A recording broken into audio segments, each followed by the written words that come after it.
Now, once we've done that, we go to our schedule, depending on what you call it.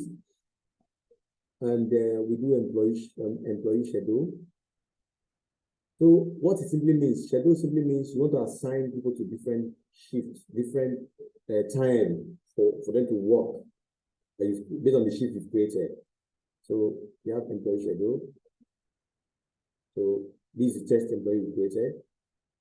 It's important to also note that if you want your report, like I mentioned, to pull a backlog of previous reports that the device has captured, you need to set your schedule accordingly.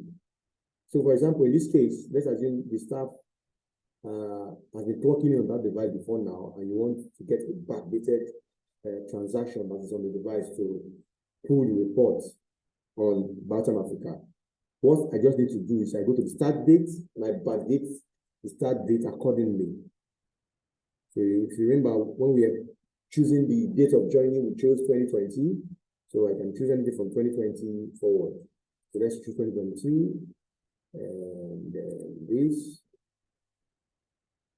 end date, of course, has to be futuristic.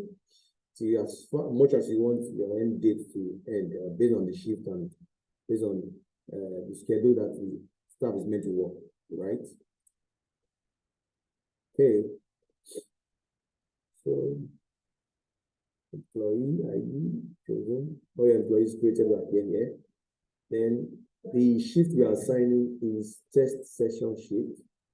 And once we have assigned the shift accordingly, we set the start date and the end date. We need to click on override any other schedule. So that means if, for example, you've assigned this very employee or these employees to a previous schedule, and you want this review or new schedule to override whatever schedule they currently have on the system, you need to click on this. That is done. You confirm. Okay. So employee schedule is set accordingly. So we are pretty much set to